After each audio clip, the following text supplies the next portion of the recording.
Shalom, selamat pagi, semangat ya, masih semangat?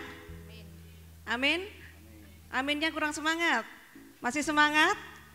Amin, puji Tuhan. Kita bersyukur buat pagi hari ini ya, Tuhan masih memberikan waktu bagi kita, Tuhan masih memberikan kesempatan bagi kita untuk melayani Tuhan. Terima kasih Tuhan buat setiap anugerah-Mu atas hidup kami. Kami percaya Tuhan waktu ini adalah waktu yang terbaik di mana kami bisa berada di dalam hadirat-Mu. Kami ingin melayani Engkau lebih lagi Tuhan, sepenuh hati kami, sepenuh jiwa kami. Kami bersyukur Tuhan untuk pagi hari ini Tuhan. Dan kami percaya Tuhan, pasukan malaikat-Mu sudah berada di setiap kami. Dan kami minta untuk berjaga-jaga, berkeliling atas gereja ini Tuhan. Dari depan, belakang, kiri, kanan. Semuanya pagar berapi Tuhan ada di gereja kami Tuhan. Menghalaukan dari segala sesuatu yang tidak baik. Dan setiap orang yang masuk ke dalam bait-Mu ini Tuhan, ada roh takut akan Tuhan. Ada kegentaran ilahi. Dan mereka dapat merasakan hadirat Tuhan. Ada kehausan. Kau berkati Tuhan untuk setiap jemaat-Mu yang dalam perjalanan Kau hantar ke tempat ini dengan selamat, tidak kurang suatu apapun. Terima kasih Tuhan. Kau berkati setiap kami pelayan-pelayan-Mu Tuhan. Berikan kami kesehatian, biar kami satu roh dalam memuji dan memuliakan nama-Mu. Dan kami dapat memberikan yang terbaik Tuhan. Setiap pujian dan penyembahan kami Tuhan, kami haturkan untuk kemuliaan-Mu. Dan biarlah ini menjadi dupa yang harum bagi kerajaan-Mu. Terima kasih Bapa, karena Engkau sudah menang di Kalvari. Kami akan bersorak-sorai Tuhan, untuk menyambut kemenangan-Mu, untuk menyambut kebangkitan-Mu Tuhan. Terpujilah Engkau Tuhan, di dalam nama Tuhan Yesus. Haleluya, amin. Mari kita sambut jemaat untuk bangkit berdiri. Kita merayakan kemenangan Yesus.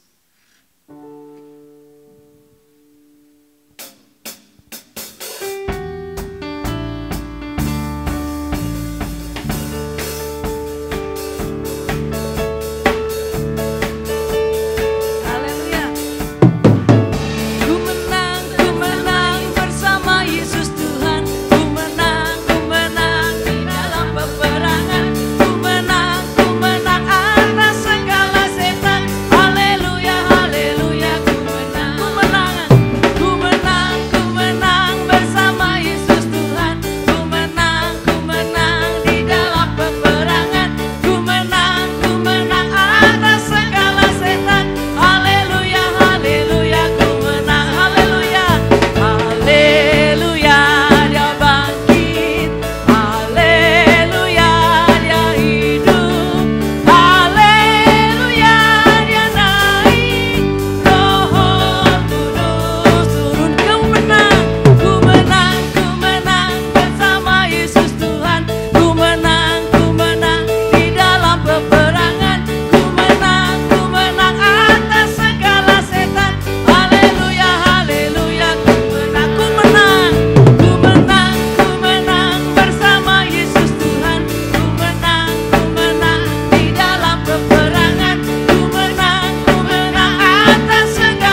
ada kemenangan di dalam nama Yesus. Amin. Silakan duduk Ibu. Terima kasih Tuhan. Kami ingin menyembah-Mu Tuhan. Karena kami tahu Tuhan, pada saat kami menyembah-Mu Tuhan, Roh Kudus bekerja. Dan Kau yang bertata di atas puji-pujian umat-Mu.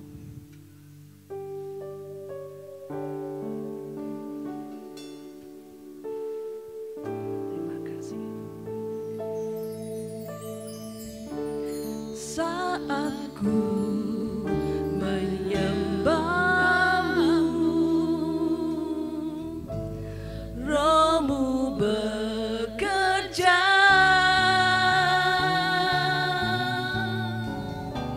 Saat ku memuji-Mu,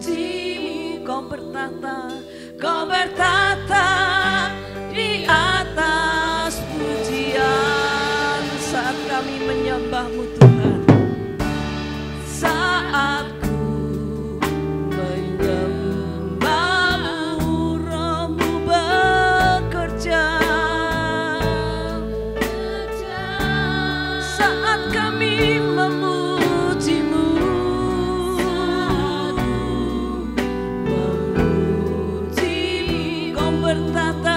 Kau bertata di atas pujian. Ku angkat hatiku, biar kami pandang kekudusan-Mu Tuhan. Kekudusan-Mu saat ku sembah, memuji-Mu, ku rasakan kehadiran-Mu Tuhan. Terima kasih Tuhan. Saat ku menyembah-Mu, inilah penyembahan kami Tuhan. Dan biarlah Roh-Mu yang bekerja di antara kami. Saat ku memuji-Mu, Kau yang bertata di atas pujian. Ku angkat hatiku, ku pandang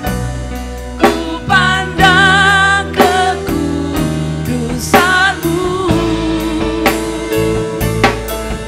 Saat ku sembah, memuji-Mu, ku rasakan kehadiran-Mu Tuhan. Ku angkat hatiku, ku pandang kekudusan-Mu. Saat ku sembah,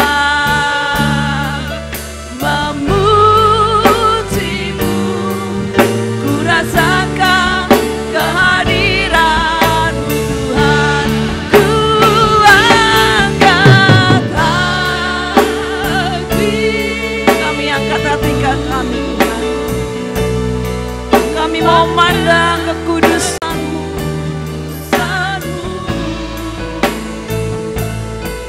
Saat ku sembah, memuji-Mu, ku rasakan kehadiran-Mu Tuhan. Ku angkat hati, ini kami Tuhan. Kami biar memandang kekudusan-Mu Tuhan. Saat ku sembah, memuji-Mu, ku rasakan kehadiran-Mu Tuhan. Ku rasakan kehadiran-Mu Tuhan. Ku rasakan kehadiran-Mu.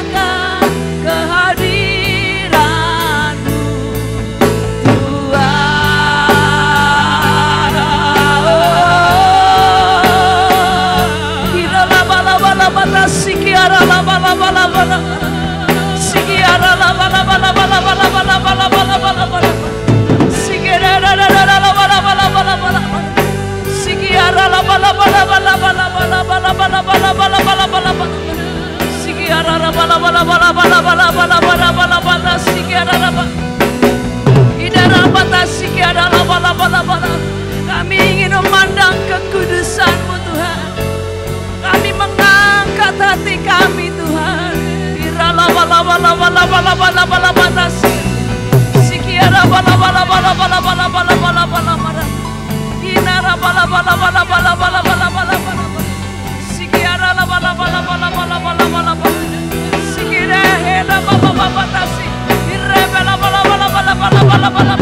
Bertahanlah Tuhan, bertahanlah Tuhan.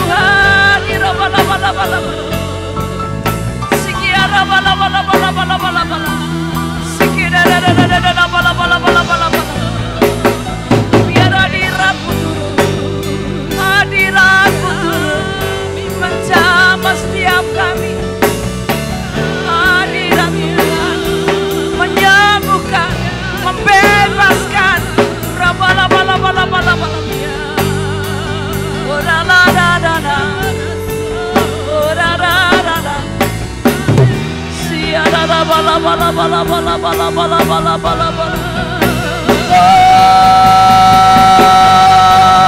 Jesus, Jesus.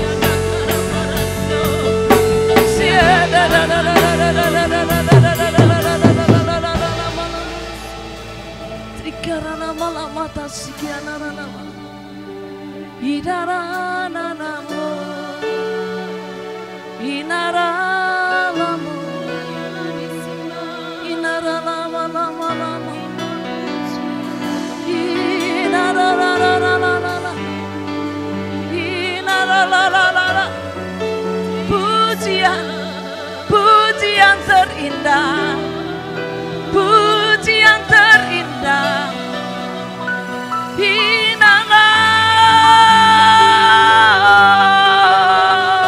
Allahku, Allahku, Yesus, Yesus, Yesus yang terdahsyat, Yesus, Yesus, Yesus hidup.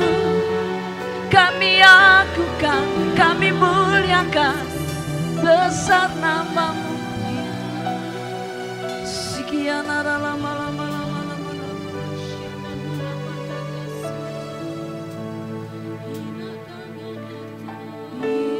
Yesus, ku sembah Kau, sujud di hadapan-Mu. Keinginan dalam hidupku hanya untuk menyembah-Mu. Yesus, Yesus, kami menyembah-Mu Tuhan. Kami mau sujud di hadapan altar-Mu, di hadapan-Mu. Keinginan dalam hidupku hanya untuk menyembah-Mu. Yesus, Yesus, ya Tuhan, kami menyembah-Mu. Sujud di hadapan-Mu. Keinginan dalam hidupku hanya untuk menyembah. Berserulah Yesus, Yesus, ini Tuhan kami Tuhan. Kami ingin menyembah Engkau di dalam roh dan kebenaran. Kami sujud Tuhan di hadapan-Mu Tuhan. Keinginan dalam hidup hanya untuk menyembah-Mu. Yesus, katakan dengan segenap hatimu, berserulah di hadapan Tuhan, karena Dia Tuhan yang maha suci. memuji di hadapan, keinginan dalam hidupku hanya untuk menyembah. Katakan dengan segenap hati, Yesus, Yesus, sembah Kau, sujud di hadapan-Mu, keinginan dalam hidupku hanya untuk menyembah.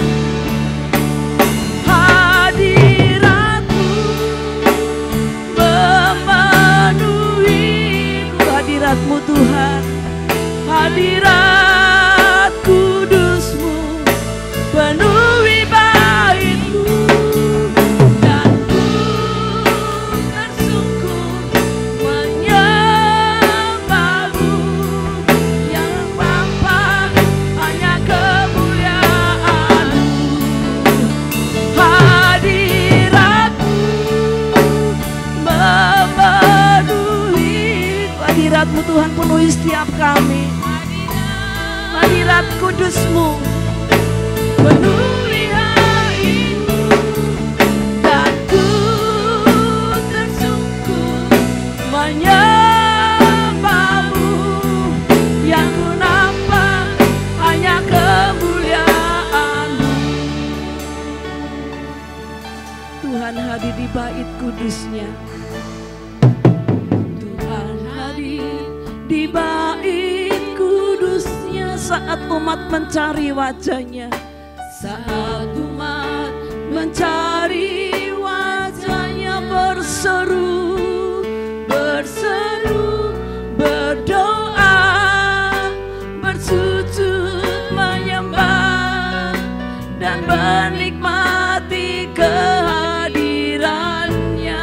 Tuhan mau dekat dengan umat-Nya, mau dekat dengan umat-Nya yang datang dengan segenap hatinya. Kita berseru dan berdoa, berseru, berdoa, bersujud menyembah dan menikmati kehadiran-Nya. Hadirat-Mu, hadirat-Mu memenuhi, hadirat-Mu Tuhan memenuhi setiap kami, hadirat kudus-Mu penuhi bait, amin, dan ku tersungkur menyembah-Mu yang ku nampak hanya kemuliaan-Mu. Hadirat-Mu, yes Tuhan,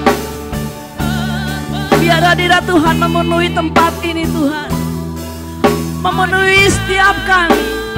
Tidak ada satupun yang terlewatkan.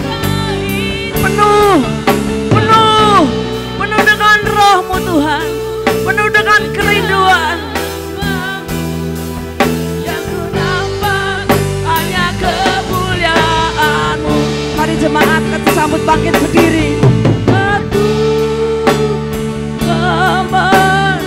Biar hadirat Tuhan memeluk setiap kita untuk merasakan kasih Bapa, merasakan cinta Tuhan atas setiap kita. Menyembah-Mu yang ku nampak hanya kemuliaan-Mu. Hadirat-Mu, yes, amin Tuhan. Hadirat kudus-Mu penuhi hati-Mu, dan ku tersungkur menyembah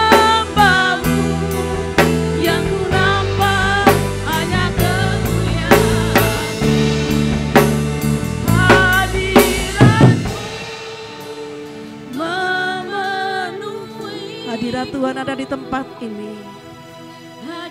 Mari kita rasakan hadirat Tuhan yang memeluk setiap kami, setiap pribadi di tempat ini. Yang sakit Tuhan jamah dan sembuhkan, yang berbeban berat Tuhan lepaskan, yang terikat Tuhan lepaskan, Tuhan bebaskan. Hadirat-Mu, yes Tuhan,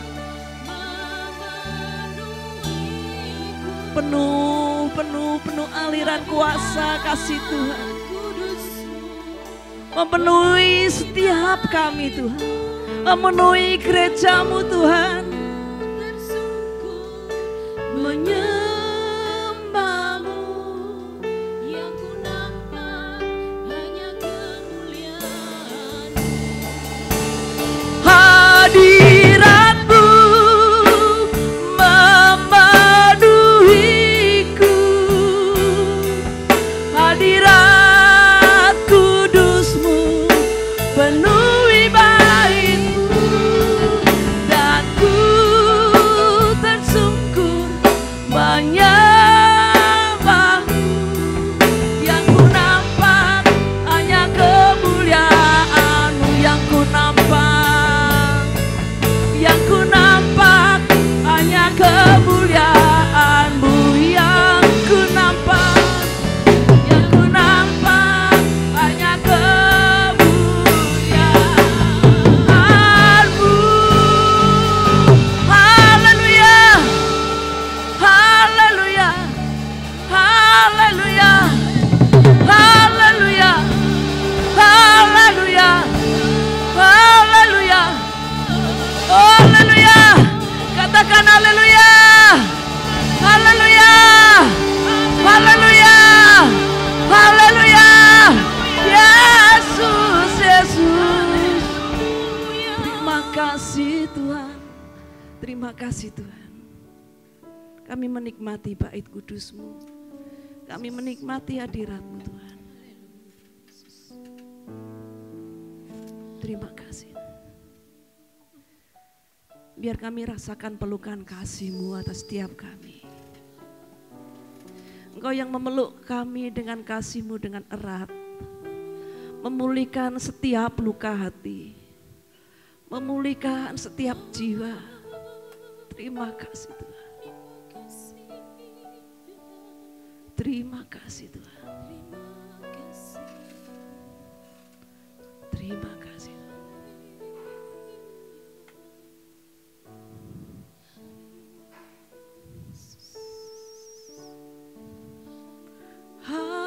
Hadirat-Mu memenuhiku,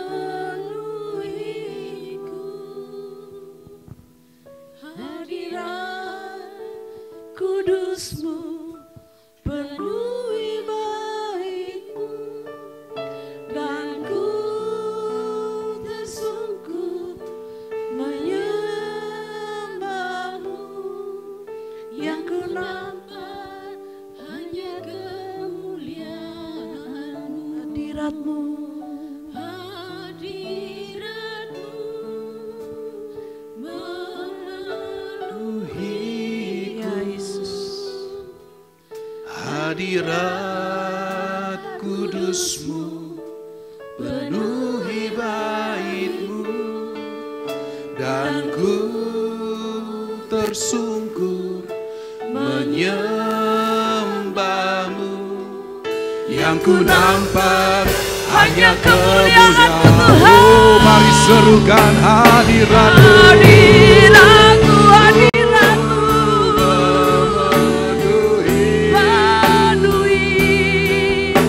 hadirat kudus-Mu penuhi bait-Mu. Amin.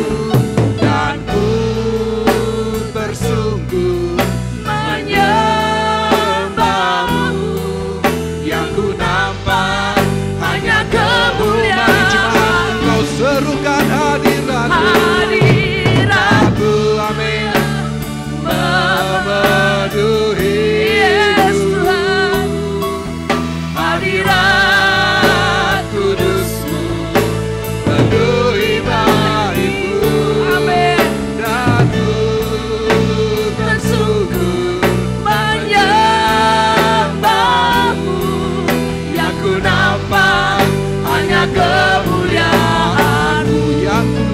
nampak hanya kemuliaan. Yang ku nampak hanya kemuliaan. Oh, yang ku nampak hanya kemuliaan. Yang ku nampak hanya kemuliaan.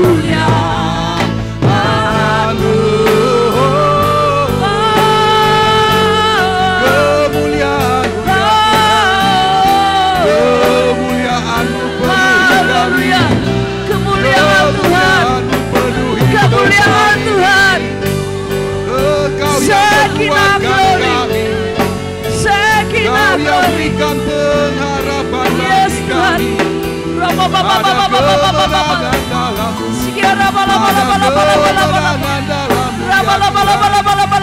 kami percaya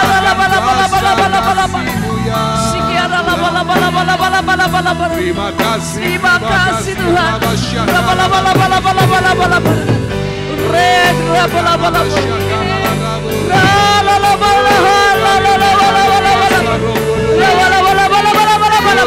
mengalir. Yes. Oh,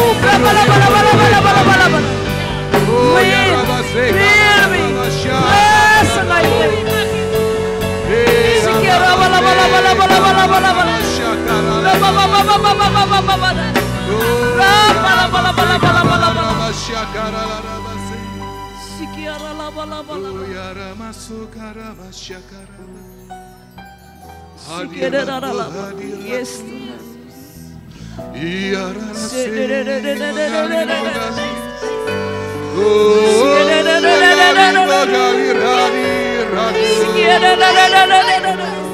Oh, ya rabaso, karabasya, oh, ya. Terima kasih. Terima kasih Tuhan. Terima kasih Tuhan. Kami rasakan hadirat-Mu pagi hari ini. Tuhan.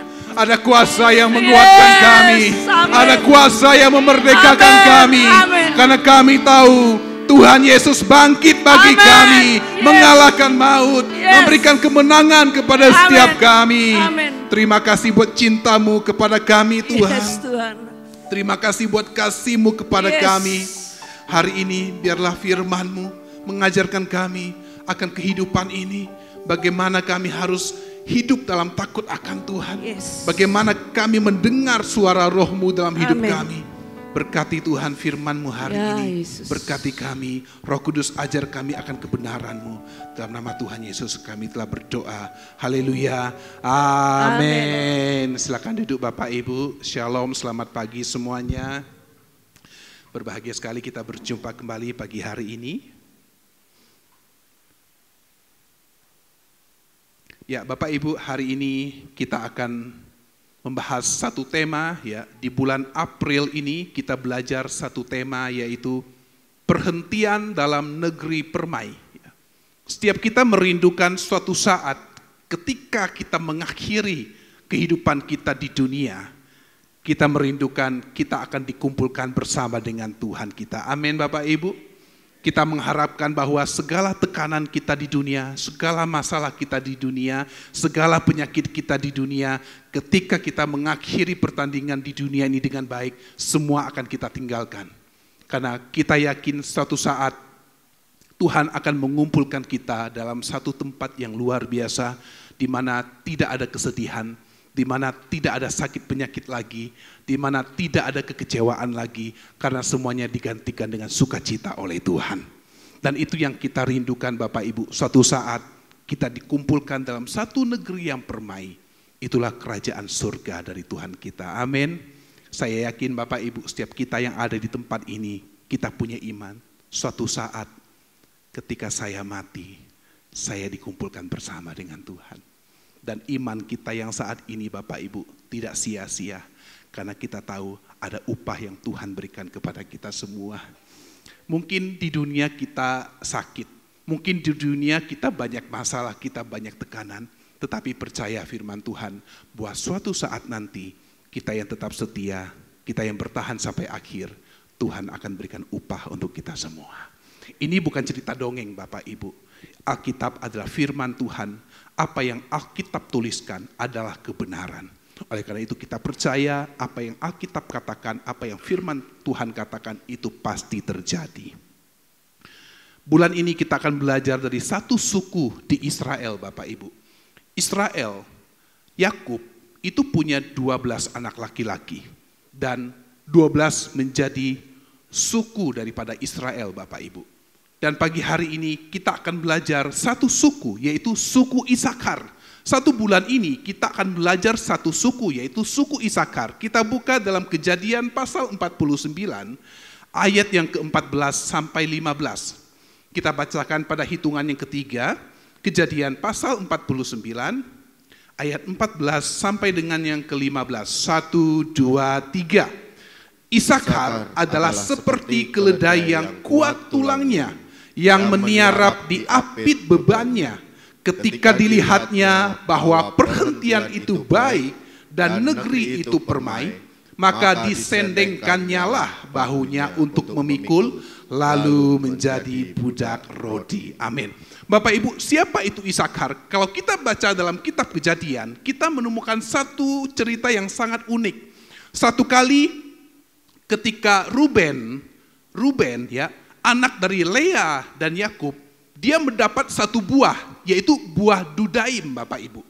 Buah dudaim itu untuk kesuburan, ya, supaya seorang perempuan subur dan bisa mengandung dan melahirkan seorang anak. Nah, satu kali Ruben, anak pertama ini, membawa buah dudaim kepada Lea ibunya. Nah, si Rahel melihat kakaknya ini punya buah dudaim. Karena Rahel juga pengen punya anak, Bapak Ibu. Akhirnya Rahel datang ke Lea, Rahel bilang, bolehkah buah dudaim ini diberikan untuk saya? Wah, Lea nggak mau gratis, Bapak Ibu. Apa yang Lea katakan? Boleh, buah dudaim ini akan saya berikan kepada kamu, Rahel. Tetapi jatah tidur dengan Yakub hari ini harus diberikan kepadaku, kata Lea. Akhirnya hari itu Lea memberikan buah dudaim kepada Rahel. Dan hari itu juga yang seharusnya Yakub itu tidur dengan Rahel, akhirnya tidur dengan Lea, dan singkat cerita lahirlah Isakar, Bapak Ibu. Isakar itu punya arti ganjaran atau hadiah. Jadi kalau kita melihat Isakar, maka kita ingat akan peristiwa tersebut. Slide berikutnya, apa sih kriteria, ciri daripada suku Isakar, Bapak Ibu? Ada beberapa ciri daripada suku Isakar. Yang pertama, suku Isakar adalah suku yang pekerja keras. Mereka dikatakan pekerja keras. Makanya waktu Yakub memberkati Isakar, Yakub berkata, Isakar adalah seperti keledai yang kuat tulangnya. Pertanyaan saya, Bapak Ibu, ketika Bapak Ibu membaca atau mendengar berkat yang diberikan oleh Yakub kepada Isakar, kira-kira berkat ini enak atau tidak, Bapak Ibu? Isakar adalah seperti keledai. Secara manusia kita melihat bahwa berkat ini kok kayaknya kurang enak ya. Kok Isakar dikatakan seperti keledai? Kalau kita baca Alkitab, keledai itu binatang yang apa, Bapak Ibu? Binatang yang bodoh. Keledai binatang yang bodoh, Bapak Ibu. Nanti kita akan baca beberapa ayat apa tentang keledai. Tetapi kenapa Yakub mengatakan Isakar adalah seperti keledai yang kuat tulangnya? Ternyata keledai selain dikenal bodoh, Bapak Ibu, keledai juga dikenal sebagai binatang yang kuat. Ada beberapa survei yang menunjukkan keledai dan kuda, kekuatan menanggung beban itu lebih kuat keledai, Bapak Ibu. Oleh karena itu ketika Yakub mengatakan Isakar, engkau adalah seperti keledai yang kuat tulangnya. Dan waktu Isakar menerima berkat dari Yakub, Isakar enggak komplain. Kenapa? Karena Isakar tahu ada visi yang Tuhan berikan kepada dia yang harus dia jalankan. Dan kalau dia jalankan visi dari Tuhan, maka semuanya akan menjadi baik. Bukankah dalam kehidupan kita juga sama, Bapak Ibu? Tuhan memberikan visi dalam hidup kita. Meskipun secara manusia kita melihat, aduh, visinya kok enggak enak ya Tuhan. Tapi kalau kita jalankan dengan sepenuh hati, kita jalankan dengan iman, kita percaya Tuhan tuntun kita, itu akan dibuat menjadi baik. Amin. Kita percaya Bapak Ibu bahwa apa yang Tuhan berikan kepada kita, apa yang Tuhan izinkan dalam hidup kita, semuanya mendatangkan kebaikan. Nah, ciri daripada suku Isakar yang pertama adalah pekerja keras. Satu kali ketika pembagian wilayah di tanah perjanjian, suku Isakar itu mendapatkan wilayah yang subur Bapak Ibu. Dan apa yang terjadi?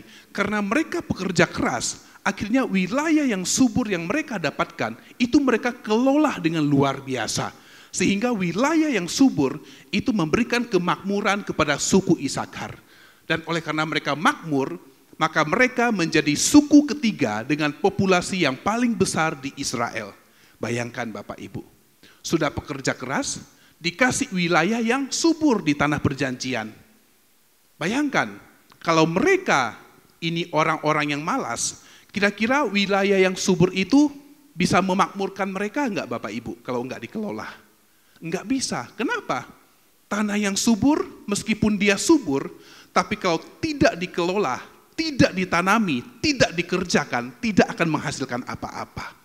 Tetapi oleh karena suku ini dia pekerja keras, dia mengelola tanah itu sedemikian rupa, sehingga menghasilkan sesuatu yang memakmurkan diri mereka. Artinya apa Bapak Ibu? Setiap kita sudah menerima keselamatan dari Tuhan Yesus Kristus, amin. Tetapi tidak berhenti sampai di situ. Kita harus mengerjakan keselamatan yang Tuhan berikan Bapak Ibu. Sama dengan suku Isakar, wilayah tanah yang subur tidak akan menghasilkan apa-apa kalau mereka tidak mengerjakannya. Keselamatan kita juga sama. Kita menerima keselamatan dengan cuma-cuma karena anugerah Tuhan. Tapi kalau kita tidak mengerjakan keselamatan itu, maka tidak ada dampaknya Bapak Ibu. Yang ketiga, kita melihat suku Isakar punya ciri, mereka dikenal sebagai suku yang suka mempelajari hukum Tuhan atau Taurat Tuhan. Pertanyaannya, apakah kita suka mempelajari firman Tuhan Bapak Ibu? Apakah kita memberikan waktu untuk membaca firman setiap hari? Yang keempat, suku ini dikenal sebagai orang-orang terpelajar dan ahli strategi. Dan yang terakhir, suku ini mempunyai pengertian tentang saat-saat yang baik. Tolong bacakan 1 Tawarik 12 ayat 32. Kita buka 1 Tawarik 12 ayat 32, tolong bacakan. 1 Tawarik 12 ayat 32, demikian bunyi firman Tuhan. Dari Bani Isakar, orang-orang yang mempunyai pengertian tentang saat-saat yang baik, sehingga mereka mengetahui apa yang harus diperbuat orang Israel, 200 orang kepala dengan segala saudara sesukunya yang di bawah perintah mereka. Ya, apa yang dikatakan oleh Alkitab Bapak Ibu, bahwa suku Isakar, orang-orang Isakar ini adalah orang-orang yang mengetahui tentang segala sesuatu yang baik. Mereka mempunyai pengertian tentang saat-saat yang baik. Buat kita apa? Sebagai orang-orang percaya, kita juga diberikan karunia untuk kita mengerti tentang kapan kedatangan Tuhan. Amin. Meskipun kita tidak tahu pasti kedatangan Tuhan kapan, tapi kita diberikan tanda-tanda kedatangan Tuhan. Dan itu yang harus kita pahami, bahwa kita harus mempunyai pengertian akan tanda-tanda kedatangan Tuhan yang kedua kali. Slide berikutnya. Ya, kita melihat bahwa meskipun Isakar dikatakan seperti seekor keledai, tetapi dia tidak putus asa. Dia tidak menganggap, aduh kenapa ya berkat yang Bapakku berikan kepadaku kok enggak enak ya. Dia enggak berkata seperti itu Bapak Ibu. Tetapi dia menangkap sesuatu daripada berkat yang Yakub berikan dan dia kerjakan. Sama dengan kita manusia. Bukankah sebelum kita percaya Tuhan, kita juga diumpamakan seperti keledai? Mazmur 49 ayat 21, tolong bacakan.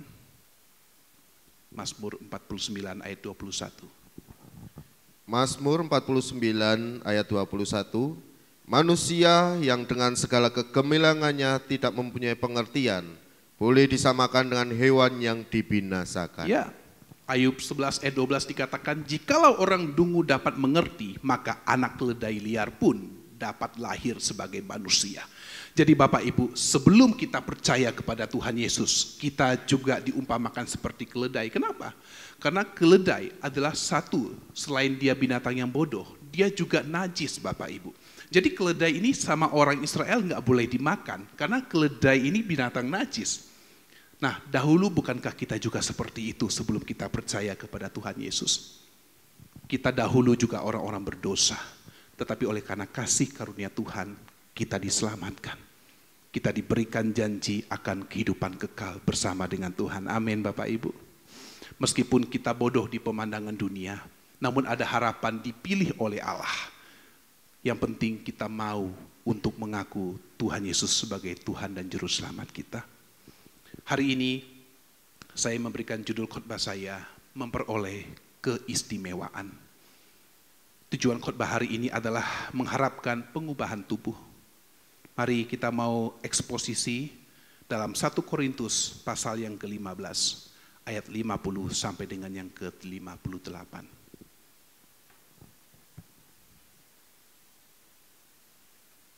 1 Korintus pasal 15 ayat 50 sampai dengan yang ke-58. Kita akan bacakan secara bergantian. Saya ayat 50, Bapak Ibu dengan pembaca firman ayat 51, seterusnya sampai ayat yang ke-58. 1 Korintus pasal 15 ayat 50 sampai 58, demikian firman Tuhan. Saudara-saudara, inilah yang hendak kukatakan kepadamu, yaitu bahwa daging dan darah tidak mendapat bagian dalam kerajaan Allah, dan bahwa yang binasa tidak mendapat bagian dalam apa yang tidak binasa.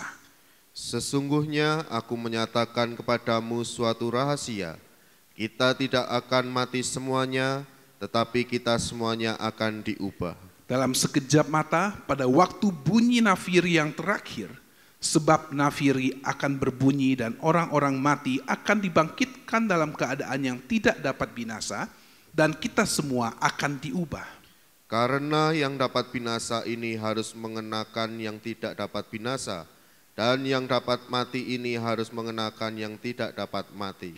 Dan sesudah yang dapat binasa ini mengenakan yang tidak dapat binasa, dan yang dapat mati ini mengenakan yang tidak dapat mati, maka akan genaplah firman Tuhan yang tertulis, maut telah ditelan dalam kemenangan. Hai maut, di manakah kemenanganmu? Hai maut, di manakah sengatmu? Sengat maut ialah dosa, dan kuasa dosa ialah hukum Taurat. Tetapi syukur kepada Allah yang telah memberikan kepada kita kemenangan oleh Yesus Kristus Tuhan kita. Karena itu saudara-saudaraku yang kekasih, berdirilah teguh, jangan goyah, dan giatlah selalu dalam pekerjaan Tuhan. Sebab kamu tahu bahwa dalam persekutuan dengan Tuhan, jeripayamu tidak sia-sia. Amin. Bapak Ibu, hari ini kita akan belajar satu tema tentang memperoleh keistimewaan. Kenapa sebagai orang-orang percaya kita punya keistimewaan? Karena kita sudah diberikan jaminan oleh Tuhan kita Yesus Kristus. Nah, hari ini kita akan melihat bagaimana pembahasan Rasul Paulus tentang kebangkitan tubuh. Beberapa waktu yang lalu kita sudah merayakan, memperingati kematian Tuhan Yesus Kristus. Dan hari Minggu yang lalu juga kita sudah memperingati, merayakan tentang kebangkitan Tuhan. Ada beberapa keyakinan di dunia yang tidak percaya akan kematian Yesus, Bapak Ibu. Bagi mereka, Yesus itu orang baik. Yesus itu orang yang sangat dermawan. Tidak mungkin harus mati dengan cara disalib. Banyak keyakinan yang tidak percaya akan kematian Yesus. Dan banyak juga orang-orang yang tidak percaya akan kebangkitan Yesus. Karena bagi mereka nggak mungkin Yesus bangkit. Dia sudah disalibkan begitu rupa. Orang-orang sudah lihat dia mati dan tidak mungkin dia bangkit. Bahkan kalau kita baca Alkitab, tentara-tentara Roma, ya, orang-orang Farisi, ahli-ahli Taurat, mereka bersepakat untuk membuat suatu cerita bahwa mayat Yesus dicuri oleh murid-muridnya. Kenapa? Karena mereka tidak mau percaya, tidak mau berita tentang kebangkitan Yesus itu diberitakan dan menjadi kenyataan. Tetapi apa yang kita baca hari ini Bapak Ibu, bahwa Yesus mati, tetapi Yesus juga bangkit. Amin. Dia tidak hanya mati, tapi dia juga bangkit. Bangkit untuk apa? Memberikan kemenangan kepada kita. Karena Yesus menang atas maut. Hari ini kita akan belajar tentang kebangkitan tubuh Bapak Ibu. Tujuannya adalah mengharapkan pengubahan tubuh. Apa keistimewaan yang kita peroleh sebagai orang-orang percaya? Ketika kita membaca 1 Korintus ini, ada satu latar belakang yang terjadi di jemaat Korintus. Ada beberapa jemaat Korintus yang mereka tidak percaya akan kebangkitan orang mati, Bapak Ibu. Karena mereka terpengaruh oleh satu ajaran yang sesat pada waktu itu. Ada satu ajaran yang bernama dualisme Yunani. Ajaran itu begitu berkembang pada saat itu di jemaat Korintus. Ajaran dualisme mengatakan bahwa manusia itu memiliki tubuh dan jiwa. Tubuh ini jahat dan jiwa ini baik. Sehingga ketika terjadi kematian, maka terjadilah pemisahan antara tubuh dengan jiwa, antara yang jahat dengan yang baik. Sehingga dualisme Yunani mengatakan bahwa ketika seseorang mati, maka seseorang terlepas dari tubuhnya yang jahat ini. Tubuh ini seolah-olah menjadi seperti sebuah penjara untuk jiwa yang baik. Sehingga ketika seseorang mati, maka jiwa ini akan terlepas dari tubuh yang jahat dan jiwa ini akan masuk ke dalam alam roh yang baik. Sehingga dualisme Yunani mengatakan tidak mungkin ada kebangkitan tubuh. Tidak mungkin tubuh yang jahat, tubuh yang fana ini, itu bisa bersatu kembali dengan jiwa dan masuk ke alam roh yang baik. Itu pandangan dualisme Yunani. Sehingga beberapa jemaat di Korintus, mereka beranggapan, oh iya ya, nggak mungkin tubuh kita yang jahat ini, tubuh kita yang berdosa ini dibangkitkan, kemudian masuk ke dalam alam roh yang baik. Tetapi apa yang Paulus katakan? Paulus katakan dalam ayat 12 dan seterusnya, dia mengatakan, kalau tidak ada kebangkitan tubuh, maka Yesus juga tidak bangkit. Kalau Yesus tidak bangkit, maka pemberitaan kami sia-sia. Kalau pemberitaan kami sia-sia, maka kalian tidak memperoleh keselamatan. Wow, luar biasa Bapak Ibu. Apa yang sebenarnya Paulus ingin tekankan? Paulus mau mengatakan bahwa ada kebangkitan tubuh dari orang percaya. Karena Yesus telah menjadi yang sulung untuk kebangkitan. Kebangkitan tubuh orang percaya itu akan terjadi Bapak Ibu. Amin. Kita percaya suatu saat nanti kita akan mengalami kebangkitan tubuh. Kita akan mengenakan tubuh kemuliaan, amin. Alkitab mengatakan ketika kedatangan Tuhan, maka orang-orang yang mati di dalam Tuhan, mereka akan dibangkitkan dan akan mengenakan tubuh kemuliaan. Dan setiap kita yang masih hidup ketika kedatangan Tuhan, kita akan diangkat dan tubuh kita akan diubah menjadi tubuh kemuliaan seketika itu juga. Jadi apa yang Paulus sampaikan, itu akan terjadi. Luar biasa Bapak Ibu. Suatu saat kita akan mengenakan tubuh kemuliaan bersama dengan Tuhan. Tuhan Yesus telah memberikan bukti tentang tubuh kemuliaan. Yaitu apa? Pada saat kebangkitannya, dia mengenakan tubuh kemuliaan. Tiba-tiba dia bisa menghilang. Dia bisa menembus objek-objek yang padat Bapak Ibu. Dan itulah tubuh kemuliaan. Tidak ada sakit lagi. Semuanya itu luar biasa. Kenapa? Karena Tuhan memberikan tubuh kemuliaan. Inilah yang tidak bisa dipahami oleh orang-orang di luar Tuhan. Karena bagi mereka enggak mungkin tubuh ini bisa dibangkitkan kembali.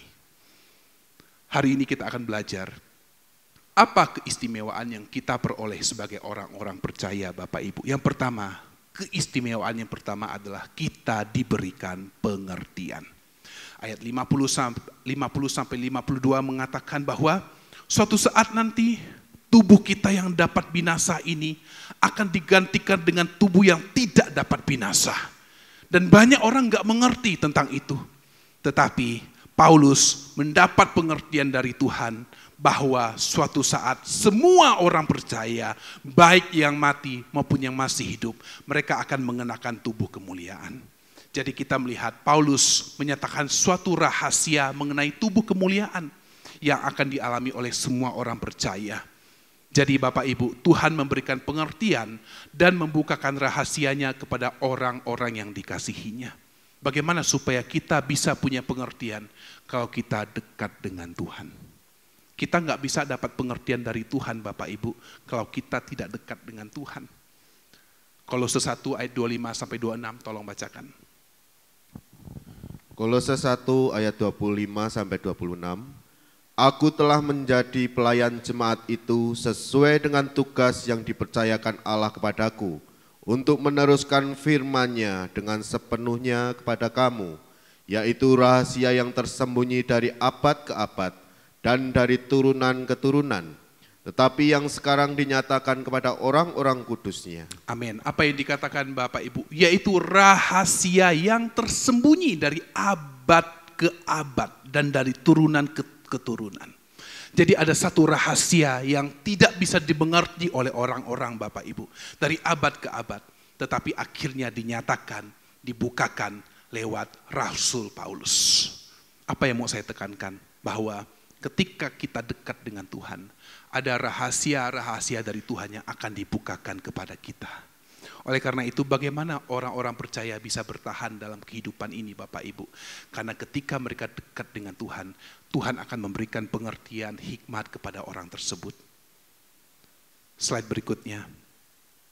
Tuhan memberikan pengertian untuk mengetahui segala sesuatu baik di kehidupan ini maupun kehidupan yang akan datang. 2 Timotius 2 ayat 7 mengatakan, perhatikanlah apa yang kukatakan. Tuhan akan memberi kepadamu pengertian dalam segala sesuatu. Dalam apa Bapak Ibu? Segala sesuatu. Sama dengan beberapa tokoh Alkitab. Mereka mendapat pengertian yang daripada Tuhan yang orang lain tidak dapat. Daniel meskipun dia adalah orang buangan di Babel, tetapi apa yang Alkitab katakan? Daniel mendapat pengertian dan hikmat daripada Tuhan. Sehingga Daniel dia bisa menafsirkan mimpi dari raja yang mana orang-orang lain tidak bisa menafsirkannya. Siapa yang memberikan pengertian hikmat kepada Daniel Bapak Ibu? Tuhan. Dan apa yang Alkitab katakan? Daniel dia berdoa sembahyang kepada Tuhan. Berapa kali sehari Bapak Ibu? 3 kali sehari. Suatu hal yang luar biasa. Daniel punya persekutuan dengan Tuhan yang intim. Dan dia mendapat pengertian hikmat daripada Tuhan. Untuk apa? Mengetahui hal-hal yang rahasia. Siapa lagi di Alkitab Bapak Ibu? Yusuf. Yusuf diberikan pengertian oleh Tuhan. Diberikan hikmat oleh Tuhan. Untuk dapat menafsirkan mimpi daripada Raja Firaun. Yang pada saat itu tidak ada seorang pun yang bisa menafsirkan mimpi Raja Firaun. Tetapi Yusuf dipakai untuk menafsirkan mimpi Raja Firaun. Siapa yang memberikan pengertian itu? Tuhan Bapak Ibu. Tidak ada yang lain. Jadi kita lihat kalau kita dekat dengan Tuhan, kita setia dengan Tuhan, kita taat dengan Tuhan, kita akan diberikan pengertian. Amin. Yang melebihi daripada orang lain. Yusuf, kalau kita baca kisah Yusuf, luar biasa Bapak Ibu. Bagaimana dia dijual oleh saudaranya, dia dibenci oleh saudaranya, dia difitnah masuk penjara. Dan apa yang terjadi? Yusuf tidak pernah menyerah. Bayangkan Bapak Ibu, anak muda dijual, dijadikan budak, kemudian difitnah masuk penjara. Kira-kira menurut pandangan manusia, ada masa depan enggak untuk orang-orang seperti itu Bapak Ibu? Saya mau tanya Bapak Ibu, ketika ada seorang anak muda, dia jadi budak, dia masuk penjara, kira-kira anak muda ini ada harapan masa depan yang cerah enggak Bapak Ibu? Secara manusia enggak ada. Tetapi apa yang terjadi dengan Yusuf?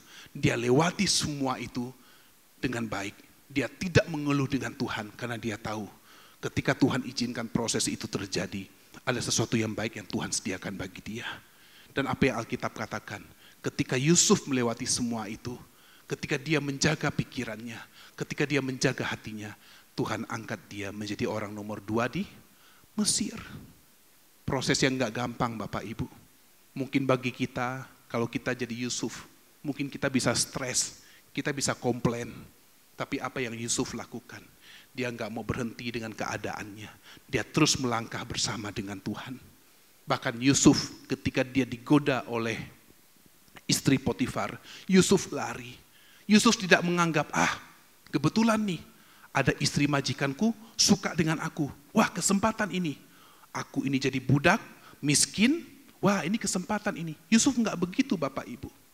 Mungkin bagi kita ketika kita ada tekanan dan datang satu bantuan yang kita lihat seolah-olah itu dari Tuhan. Tetapi ternyata bukan Bapak Ibu. Yusuf juga sama. Dia ada dalam tekanan. Ketika istri Potifar menggoda dia, apa yang Yusuf lakukan? Yusuf lari, Yusuf enggak mau. Coba bayangkan Bapak Ibu, andai kata waktu itu Yusuf mengiyakan ajakan istri Potifar, maka Yusuf hanya berhenti menjadi simpanan istri Potifar. Dia tidak akan pernah menjadi orang nomor 2 di Mesir. Tetapi Yusuf enggak mau lakukan itu. Dia terus melewati segala proses dari Tuhan. Dan akhirnya Tuhan angkat dia di posisi yang paling tinggi. Bagaimana dengan hidup kita? Ketika kita alami proses Tuhan, ketika kita lewati proses Tuhan, rasanya enggak enak, rasanya pengen menyerah. Apakah kita tetap berkata, Tuhan, aku mau terus maju. Karena aku tahu di depan Tuhan sediakan yang terbaik bagi aku. Amin. Kita harus punya iman Bapak Ibu.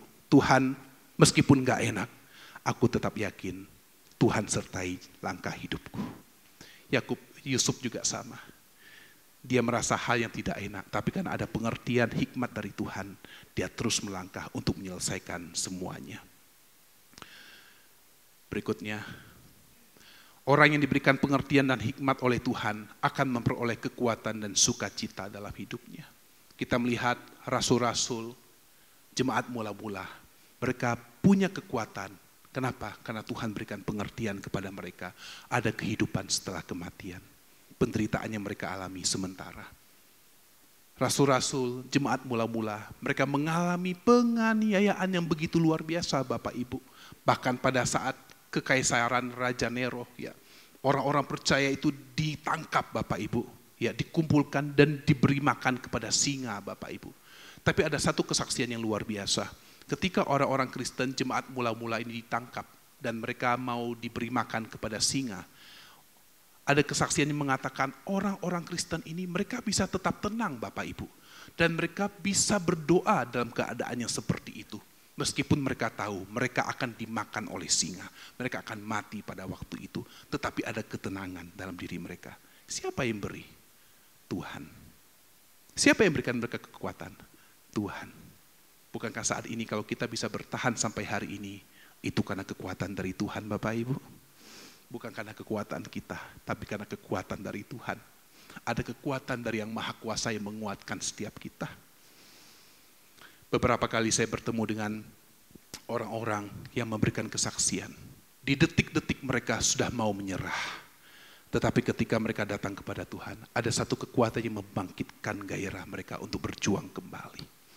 Jadi ingat Bapak Ibu, Tuhan tidak pernah meninggalkan anak-anaknya. Hanya perasaan kita saja yang terkadang kita merasa Tuhan kok jauh, Tuhan kok enggak tolong. Tetapi kalau kita punya pengertian, kita punya hikmat dari Tuhan, kita akan mengerti Tuhan mengasihi kita. Dia ada bersama dengan kita sampai kapanpun. Amsal 13 ayat 13-14 mengatakan, berbahagialah orang yang mendapat hikmat, orang yang memperoleh kepandaian. Karena keuntungannya melebihi keuntungan perak dan hasilnya melebihi emas. Amsal 7 ayat 19. Hikmat memberi kepada yang memilikinya lebih banyak kekuatan daripada 10 penguasa dalam kota. Jadi kita melihat pengertian hikmat yang daripada Tuhan itu melebihi apapun Bapak Ibu. Oleh karena itu ketika Raja Salomo ditawarkan oleh Tuhan, kamu mau minta apa? Apa yang Salomo minta Bapak Ibu? Hikmat daripada Tuhan. Salomo enggak minta kekayaan, Salomo enggak minta ketenaran dan sebagainya, tapi yang dia minta adalah hikmat daripada Tuhan. Kenapa? Karena dia tahu ketika dia memperoleh hikmat daripada Tuhan, ketika dia memperoleh pengertian daripada Tuhan, semuanya akan diberikan kepada dia. Maukah hari ini kita berkata, Tuhan, aku mau minta hikmat yang dari Engkau. Aku mau minta pengertian yang daripada Engkau, supaya aku bisa melewati semuanya. Itu yang pertama Bapak Ibu. Yang kedua adalah diberikan janji hidup kekal. Kalau yang pertama kita mendapat keistimewaan diberikan pengertian, maka yang kedua kita diberikan janji hidup kekal. Ada janji kehidupan kekal, yaitu kehidupan yang tidak dapat binasa bersama dengan Tuhan. Bagi orang percaya karena Kristus mati dan bangkit serta menang atas maut. Pada waktu kebangkitan Tuhan, murid-murid gak percaya Bapak Ibu. Yang pertama kali mengetahui kebangkitan Tuhan siapa Bapak Ibu? Perempuan-perempuan. Mereka pergi ke kubur Yesus, ingin mengurapi Yesus, mayat Yesus, tetapi apa yang mereka dapati? Kubur itu kosong. Dan ada seorang malaikat mengatakan, Yesus yang kamu cari, dia sudah bangkit. Perempuan-perempuan ini terkejut Bapak Ibu. Mereka terkejut dengan luar biasa. Kenapa? Karena mereka enggak menyangka Yesus akan bangkit. Karena bagi mereka, waktu Yesus mati, selesailah semuanya. Harapan mereka sirna. Apa yang mereka inginkan semua sudah tidak bisa diharapkan lagi dan sebagainya. Karena perempuan-perempuan ini dan murid-murid Yesus dan yang mengikuti Yesus, mereka punya pengertian, Yesus akan menjadi Raja dunia yang akan membebaskan mereka dari penjajahan Roma. Tetapi apa yang terjadi? Mereka mendapati Yesus ditangkap, Yesus disalib dan Yesus mati. Waktu itu mereka hilang harapan, mereka begitu kecewa. Tetapi Markus pasal 16 mengatakan, ketika pagi-pagi benar perempuan-perempuan ini pergi ke kubur Yesus, mereka mendapati Yesus bangkit. Kebangkitan Yesus memberikan kita kemenangan. Kebangkitan Yesus memberikan kita pengharapan. Kebangkitan Yesus memberikan kita kekuatan. Sama dengan perempuan dan murid-murid, awalnya mereka tidak percaya. Tetapi setelah Yesus menampakkan diri kepada mereka, mereka akhirnya menjadi percaya bahwa Tuhan Yesus bangkit dari antara orang mati. Yohanes 6 ayat 39 sampai 40 mengatakan, dan inilah kehendak Dia yang telah mengutus aku, yaitu supaya dari semua yang telah diberikannya kepadaku jangan ada yang hilang, tetapi supaya kubangkitkan pada akhir zaman.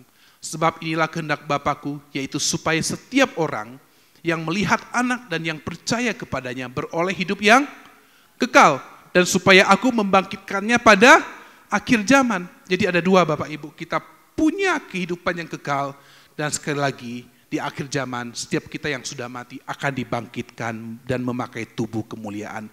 Ini janji yang selalu diulang-ulang oleh Tuhan di dalam Alkitab.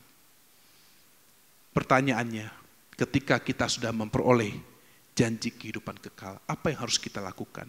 Yang pertama, memang kita harus menjaga hidup kita. Yang kedua, kita harus menjadi saksi supaya orang lain pun percaya kepada Tuhan dan beroleh keselamatan. Tahun 1930-an, ada seorang yang bernama Albert McMakin, Bapak Ibu. Albert McMakin ini seorang upahan, seorang buruh di perkebunan milik seorang pengusaha. Satu kali Albert McMakin ini dia mengalami pengalaman rohani dan dia percaya kepada Tuhan Yesus. Sebagai seorang yang baru percaya kepada Tuhan Yesus, Albert McMakin ingin membagikan imannya kepada orang lain supaya orang lain pun percaya kepada Tuhan Yesus. Albert McMakin mengajak tetangga-tetangganya, mengajak teman-teman dekatnya untuk pergi ke kota mendengarkan khotbah dari penginjil keliling, Bapak Ibu. Dan ternyata banyak teman-teman, tetangga-tetangga dari Albert McMakin yang percaya kepada Tuhan lewat kehidupan Albert McMakin ini. Satu kali Albert McMakin teringat dengan anak dari majikannya. Majikannya ini punya seorang anak, masih remaja dan belum percaya kepada Tuhan. Dan Albert McMakin begitu rindu supaya anak majikannya ini bisa percaya kepada Tuhan.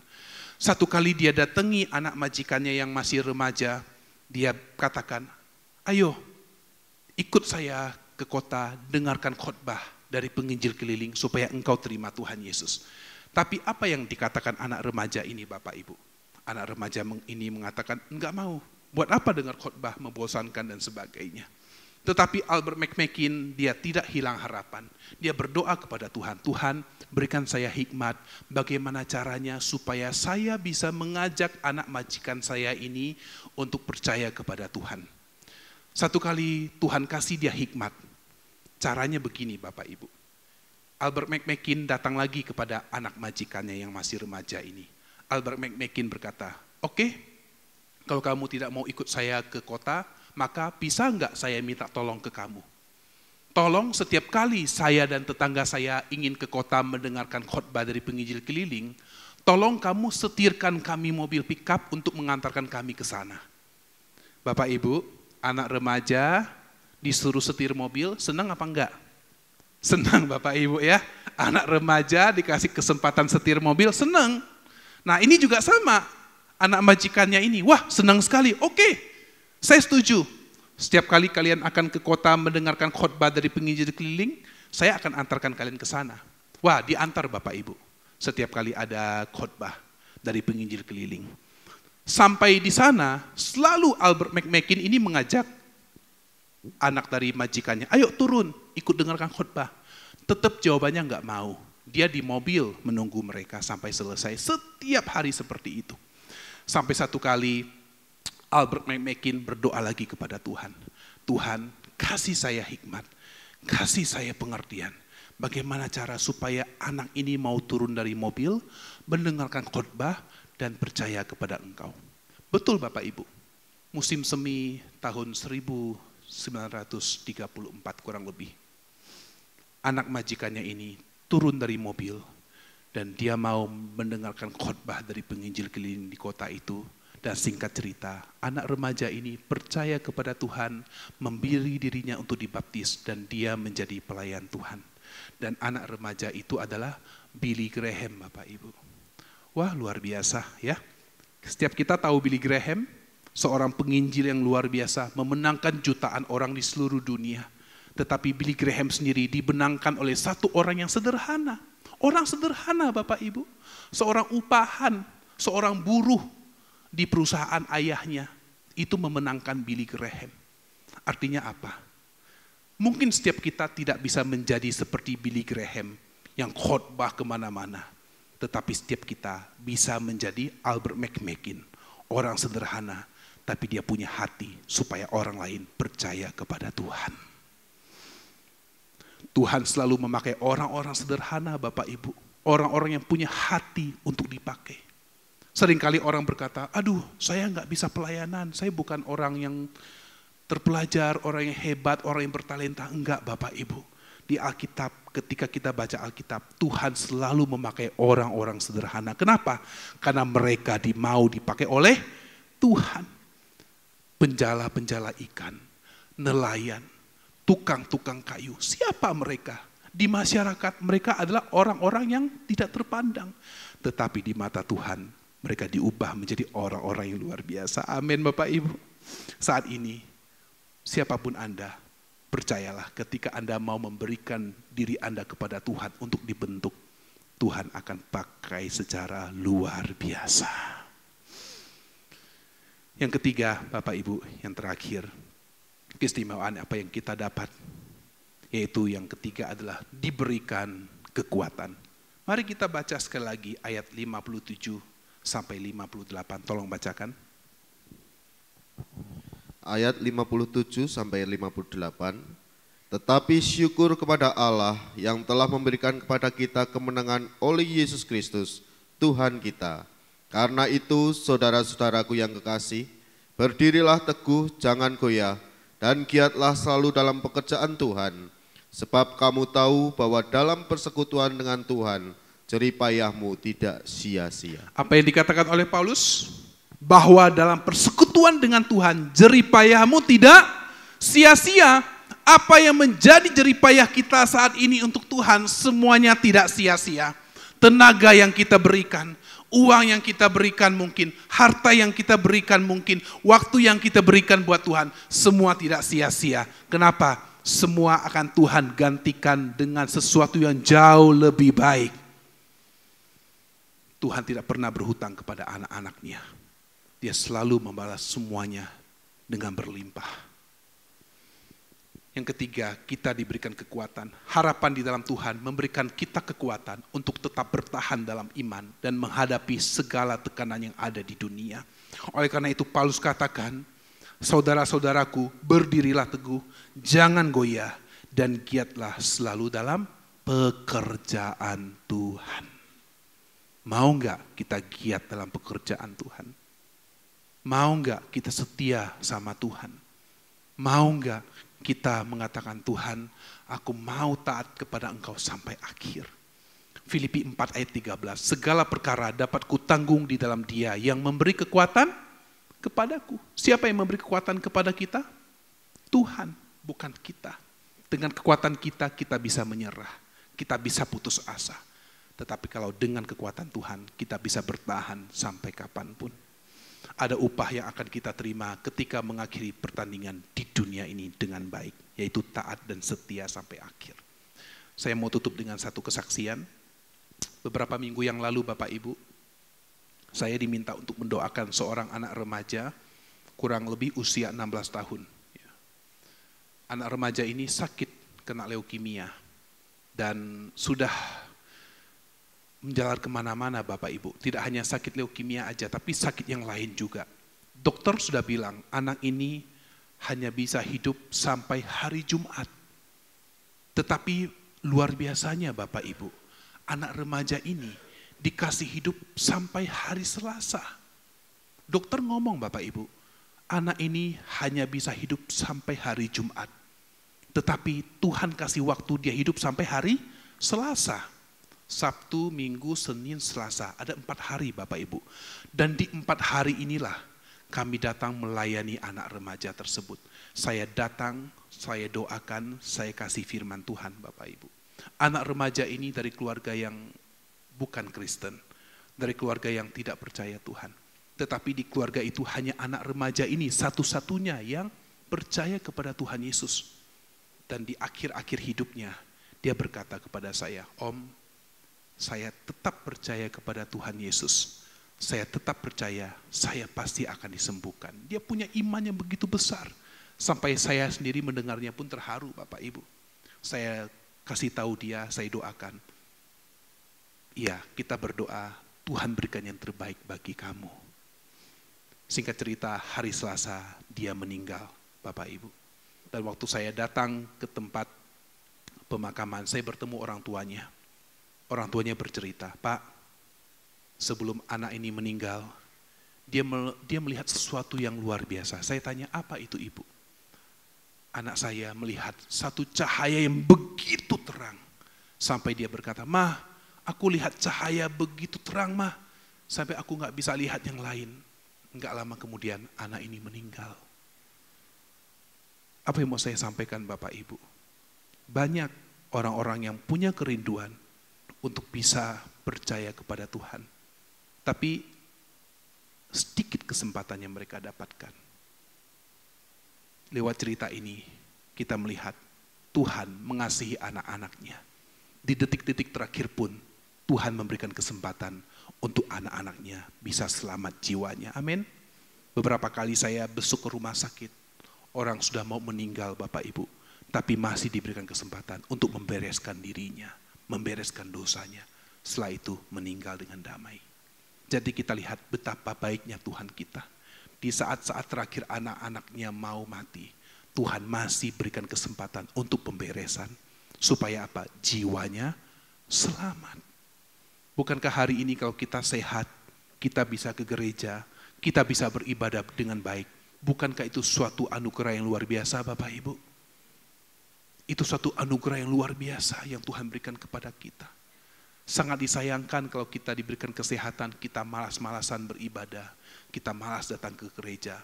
Nanti kalau sudah sakit, punya masalah baru kita ingat Tuhan. Aduh Tuhan, kenapa waktu sehat aku enggak ke gereja?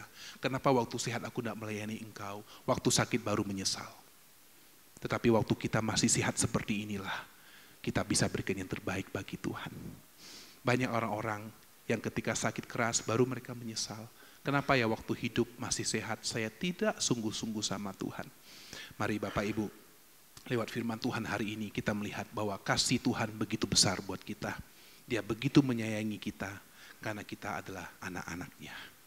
Mari saya undang kita bangkit berdiri. Kita mau nyanyikan lagu ini.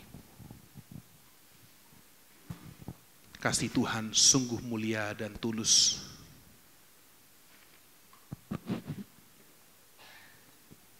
Haleluya.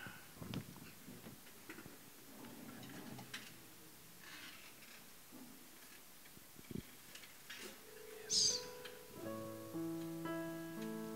Haleluya. Tuhan sungguh mulia, tulus dan sempurna mengasihiku,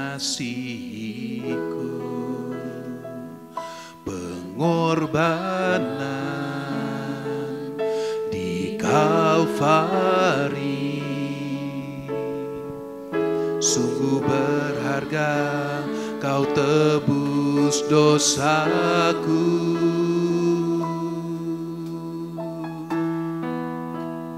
Terpujilah Tuhan Yesus,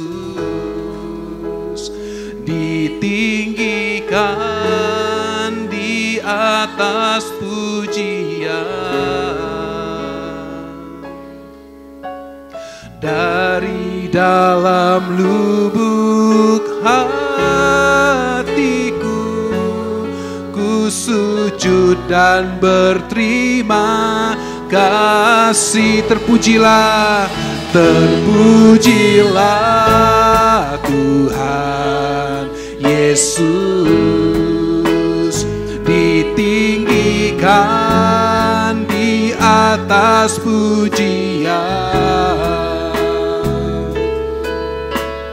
Dari dalam lubuk hatiku, ku sujud dan berterima kasih.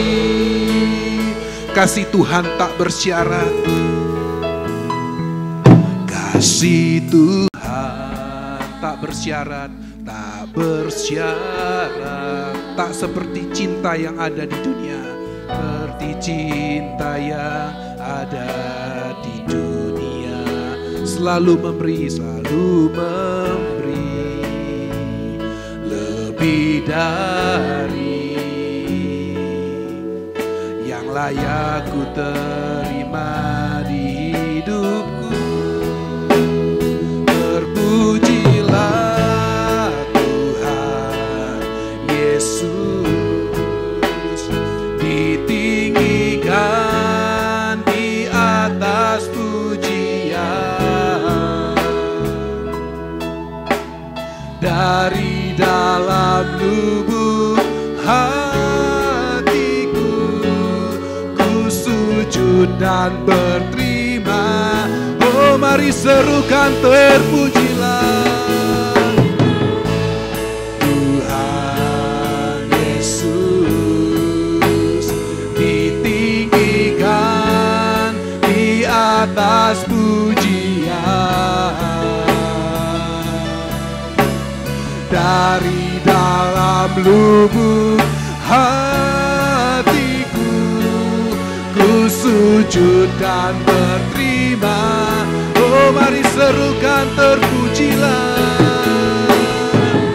Yes Tuhan Yesus, ditinggikan di atas pujian.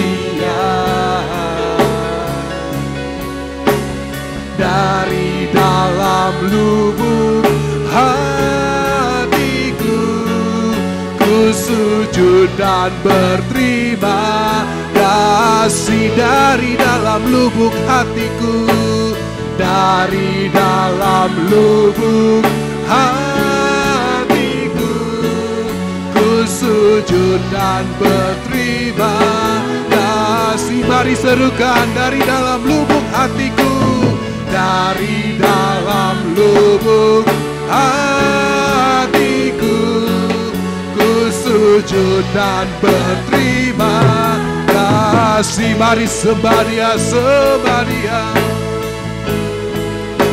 Oh, kami berterima kasih ya Tuhan, Kau selamatkan kami.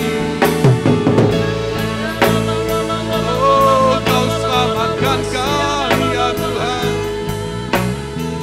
sungguh kami berterima kasih, kami bersyukur padamu.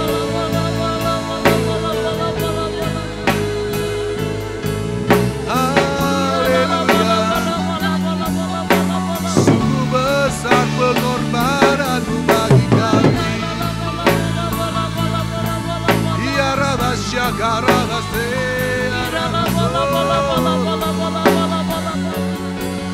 haleluya, kami bersyukur, kami bersyukur, kami puji nama-Mu ya Tuhan. Besar anugerah-Mu, besar anugerah-Mu bagi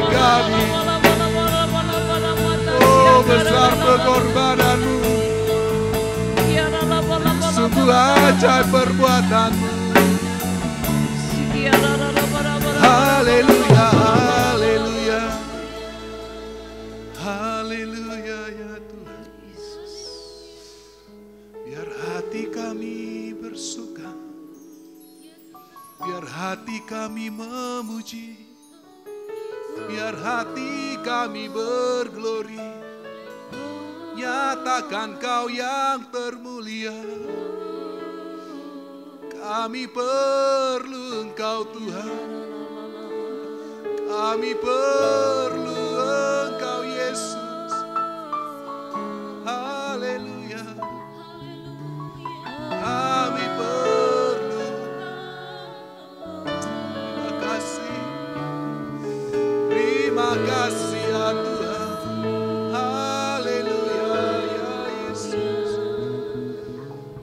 Terima kasih. Haleluya. Terpujilah Tuhan Yesus, ditinggikan di atas pujian.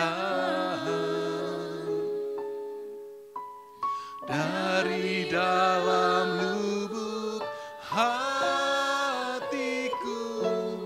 ku sujud dan berterima kasih. Terpujilah, terpujilah Tuhan Yesus,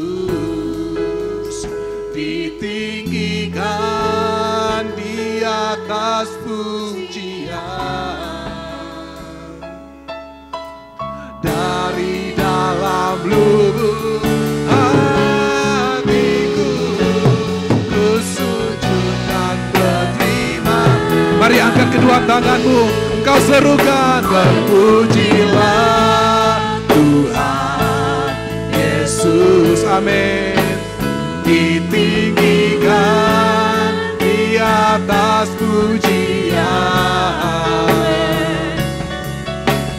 Dari dalam lubuk hatiku, ku sujud dan berterima kasih. Dari dalam lubuk hatiku, dari dalam lubuk, dari dalam lubuk hatiku, dari dalam lubuk, dari dalam lubuk hatiku, dari dalam lubuk hatiku, ku sujud dan berterima kasih. Oh, mari serukan bagi Dia, kemuliaan bagimu. Terpujilah nama-Mu ya Tuhan. Terima kasih. Terima kasih Tuhan buat pengorbanan-Mu. Kami tahu cinta-Mu begitu besar bagi kami. Terima kasih firman-Mu Tuhan yang menguatkan kami, yang memampukan kami, yang menyanggupkan kami melewati apapun. Karena bukan dengan kekuatan kami bertahan, tetapi dengan kekuatan yang daripada Tuhan yang menguatkan kami. Ampuni kesalahan kami Tuhan, ampuni segala hal-hal yang kami perbuat yang tidak berkenan di hadapan-Mu. Biar hidup kami senantiasa dibersihkan, dikuduskan sesuai dengan apa yang Tuhan inginkan. Berkati setiap kami jemaat umat-Mu Tuhan, yang butuh pertolongan, yang butuh uluran tangan-Mu.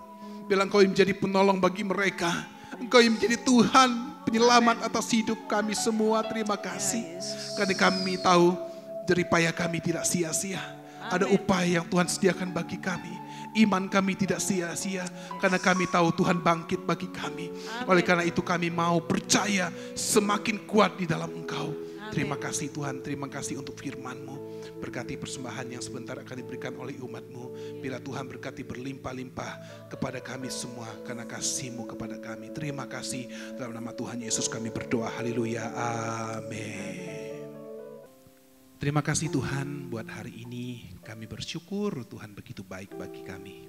Tuhan, sebelum kami pulang, Kami akan berdoa untuk setiap rekan-rekan kami yang berulang tahun Tuhan. Kiranya Engkau berkati dalam nama Tuhan Yesus.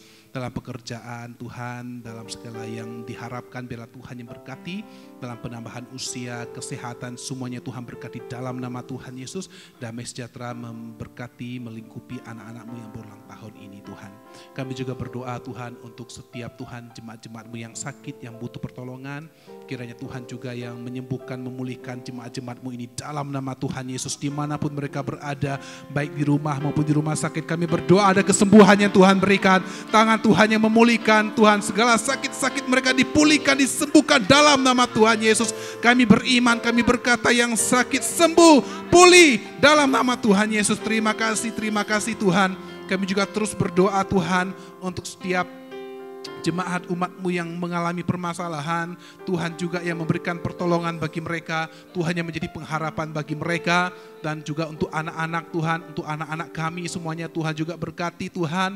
Dalam tumbuh kembang mereka, biarlah mereka Tuhan bertumbuh kembang dalam takut akan Engkau Tuhan. Roh takut akan Engkau ada pada anak-anak kami Tuhan. Berkati sekolah mereka Tuhan, berkati masa depan mereka Tuhan. Dan juga berkati mereka yang akan ujian Tuhan, berkati anak-anak kami semua. Karena kami tahu Tuhan, anak-anak kami Tuhan akan dibuat berhasil di dalam Engkau semuanya. Studi mereka, masa depan mereka. Kami juga berdoa terus Tuhan untuk setiap Tuhan hal-hal yang kami rindukan. Biarlah Tuhan yang terus Tuhan memberikan menambah-nambahkan hikmat bagi kami. Bahkan bangsa dan negara kami juga kami berdoa. Tuhan yang berkati, lindungi. Dan di masa-masa Tuhan menjelang Pilpres nanti Tuhan juga tolong supaya negara kami ini aman, dijauhkan dari segala hal-hal yang jahat. Dan Tuhan menetapkan pemimpin yang baik bagi negara kami yang takut akan Tuhan. Terima kasih. Mari jemaat Tuhan kita angkat kedua tangan kita terima berkat yang daripada Tuhan. Tuhan memberkati engkau dan melindungi engkau. Tuhan menyinari engkau dengan wajahnya dan memberi engkau kasih karunia. Tuhan menghadapkan wajahnya kepadamu dan memberi engkau damai sejahtera mulai hari ini sampai Tuhan datang yang kedua kali. Dan setiap kita yang percaya katakan amin.